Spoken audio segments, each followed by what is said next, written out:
Hello friends, good morning and welcome back to my channel Milir Cook House with Vlog. আমার আজকের recipe ডিম ভাপা। আমি একটু অন্যরকম করে ডিম ভাপা করব। আমি যেভাবে করেছি এভাবে করলে ডিম ভাপা খেতে দ্বিগুণ টেস্ট হয়। তোমরা দেখতে থাকো, আশা করছি রেসিপিটি তোমাদের খুব ভালো লাগবে। আমি কিন্তু এখানে 4টে ডিম সেদ্ধ বসিয়ে দিয়েছি আর এদিকে একটা মশলা তৈরি করে নেব। দিয়েছি 2 চামচ ভরে ভরে সাদা সর্ষে, তোমরা চাইলে কালো সর্ষে দিয়েও করতে পারো। এবার দিচ্ছি 4 চামচ পোস্ত আর দিচ্ছি একটা কাঁচা লঙ্কা। আমি একটাই কাঁচা লঙ্কা দিয়েছি, যেহেতু ঝালটা আমরা পছন্দ কম করি তাই কাঁচা লঙ্কা দিয়েছি। আর তোমরা কিন্তু ঝালটা নিজেদের পছন্দ মতো দেবে।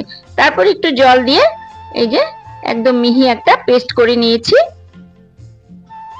আর এদিকে ডিম সেদ্ধ হয়ে গেছে, এবার খোসা ছাড়িয়ে নিচ্ছি। তোমরা কিন্তু পুরো ভিডিওটা দেখো আর ভালো লাগলে একটা লাইক করে দিও, শেয়ার করে দিও আর সাবস্ক্রাইব করতে কিন্তু একদম ভুলো না। আর হ্যাঁ, পাশে থাকা বেল বাটনটি ক্লিক করে রাখবে, তাহলে আমি যখনই কোনো নতুন ভিডিও আপলোড করব সবার প্রথম তোমাদের কাছে পৌঁছে যাবে। আর যারা আমার চ্যানেলটিকে এখন পর্যন্ত সাবস্ক্রাইব করেছো তাদের অসংখ্য ধন্যবাদ, আর যারা করোনি তাদের সাবস্ক্রাইব করার অনুরোধ রইল। ডিমের খোসা কিন্তু খুব ভালো করে ছাড়িয়ে নিতে হবে। ভালো করে ছাড়ানো হয়ে গেছে, এবার একটু জল দিয়ে ধুয়ে নেব যাতে খোসাগুলো একবারে চলে যায়।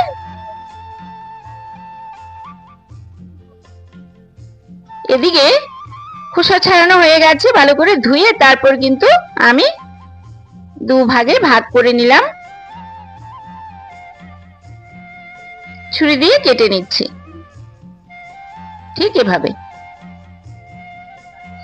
এদিকে কড়া বসিয়ে 2 চামচ সর্ষের তেল দিয়ে একটা গোটা পেঁয়াজ কুচিয়ে নিয়েছি আর 10-12টা রসুনের কোয়া ভালো করে কুচিয়ে ভেজে নেব, লাল করে ভেজে নেব। এই দেখো ঠিক এই পর্যায়ে নামিয়ে নিতে হবে। ভাজা হয়ে গেছে, এবার নামিয়ে নেব।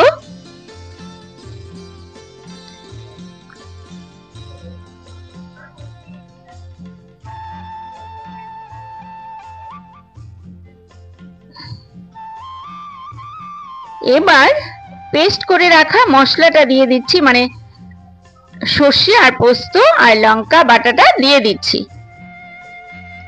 এবার দিচ্ছি হলুদের গুঁড়ো 1 চামচ দিয়েছি। এবার দিচ্ছি 2 চামচ ভরে ভরে টক দই।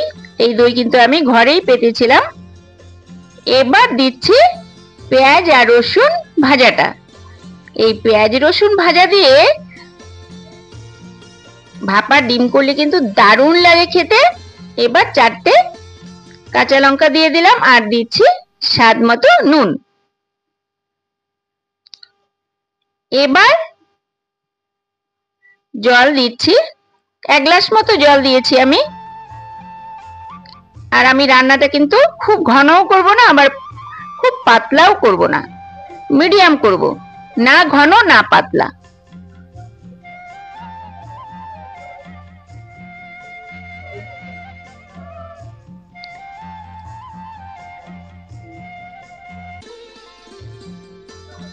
হলুদটা কম হয়েছিল বলে হলুদ দিলাম আর একটু। এবার কালারটা ভালো হয়েছে। এবার দিয়ে দিচ্ছি কাঁচা তেল, 4 চামচের মতো কাঁচা তেল দিয়েছি। এই ডিম ভাপায় একটু কাঁচা তেল কিন্তু একটু বেশি দিলে ভালো হয়, ভালো লাগে খেতে। ভালো করে মিশিয়ে নিলাম, মেশানো হয়ে গেছে। তো চিনি না দিয়ে আমি সামান্য গুড় দিলাম।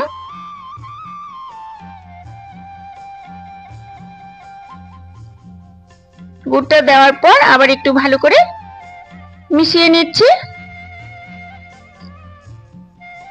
এবার মুখটা ঢেকে দিলাম আর এদিকে একটা কড়া বসিয়ে জল দিয়ে স্ট্যান্ডটা দিয়ে স্ট্যান্ডের উপরে বসিয়ে দিলাম টিফিন বক্সটা। তারপর ঢাকা দিয়ে রাখবো 15 মিনিটের মতো, ঢাকা দিয়ে রাখবো একদম লো ফ্লেমে। 15 মিনিট হয়ে গেছে, এবার ঢাকনাটা তুলে নিলাম। তুলে আমি গামছা দিয়ে নামিয়ে নিলাম। ঠান্ডা হয়ে যাওয়ার পর কিন্তু খুলতে হবে, না হলে হাতে গরম লেগে যাবে।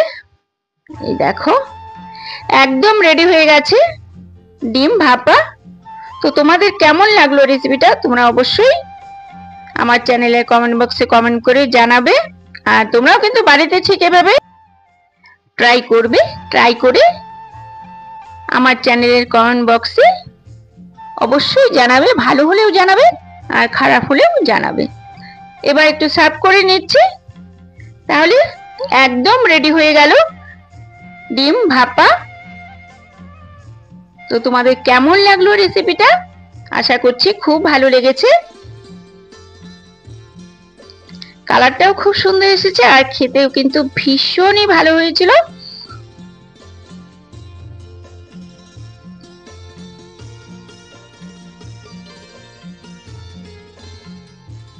বাস একদম রেডি ডিম ভাপা।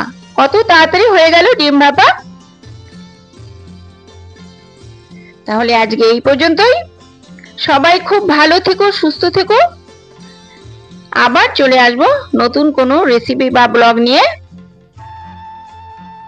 আজকে রাখি, বাই বাই।